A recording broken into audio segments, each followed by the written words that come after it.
It's just before 8 a.m. and Hurricane Gustav has not even made landfall yet, but you can already see here in Biloxi, Mississippi, the waters are rising and the wind is just getting stronger. The sounds of the day after, the sounds and the pictures of what happens in cities and towns the day after nature unleashes her anger. The shock is gone, replaced by the reality of loss. I'm going to just start over. It's going to be a new beginning for me, and like I said, the most thing I'm grateful for is that I'm still alive and my family survived the storm, and that's the best part about it. That's what people are talking about in Earl, how it was amazing that nobody was killed by the maniacal twisting winds. But not everybody was able to escape without being hurt.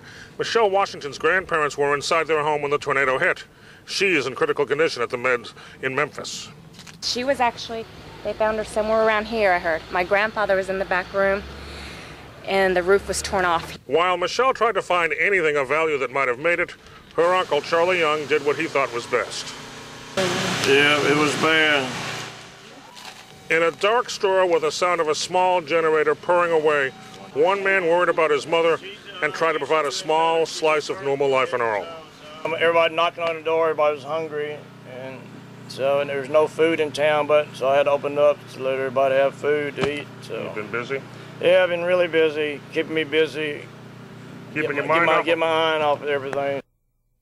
Hurricane Gustav turned these waterfront homes into underwater property.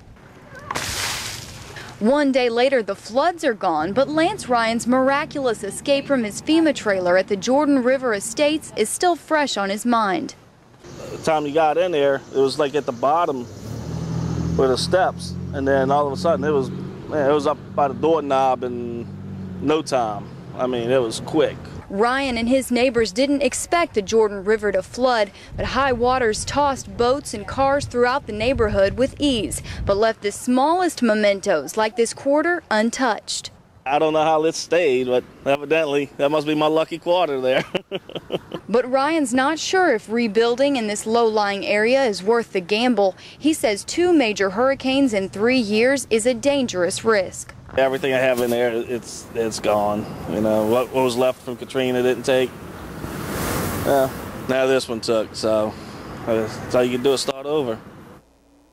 Country crooner Jimmy Wayne may not be a household name just yet, but he's well on his way, and it's more than his music that's inspiring his fans. Jimmy Wayne's song, Do You Believe Me Now, is soaring up the country music charts, already at the number 10 spot. An amazing feat, the singer says, for an artist who's been off the radar for more than 3 years. It's very exciting. You know, it's kind of like winning the lottery, you know. Sometimes you don't get one shot at this thing, and I've been lucky to have two shots. It's getting a little sound check here. But Wayne, who grew up surrounded by drugs and violence and in and out of the foster care system, says he might not be here at all if it hadn't been for an elderly couple who took him off the streets and into their home. The kid who lived on the street, I was a kid who was in the detention center. I was the kid who, you know, had the single mom, the dad who was gone, the whole story. I mean, I've been there, lived that life.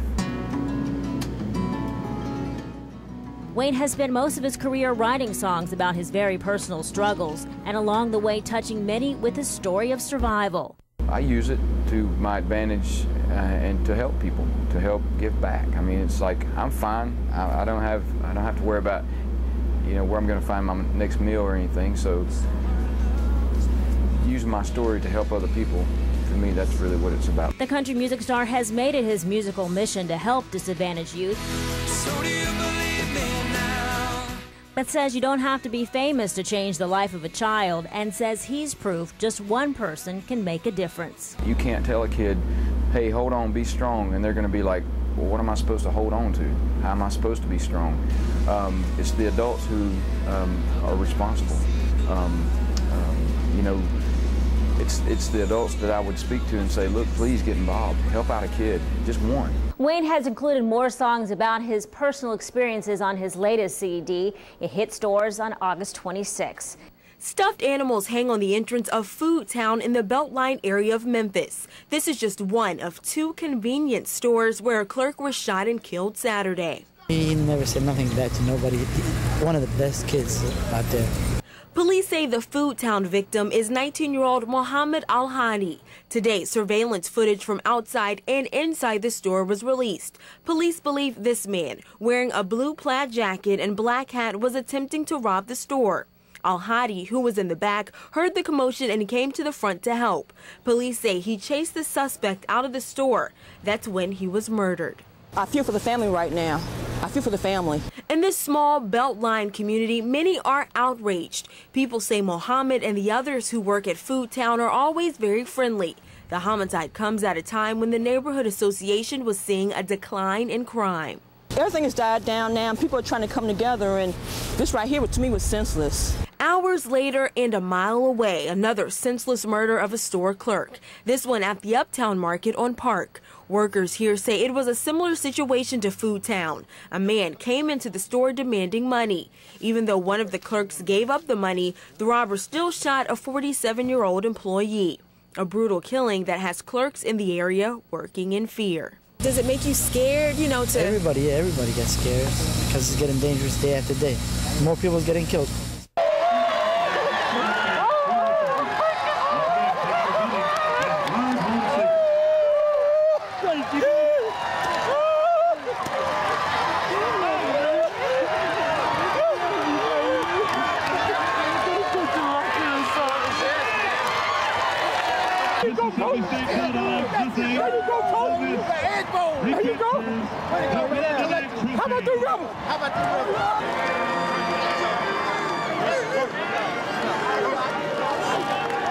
You know it, we ain't done yet.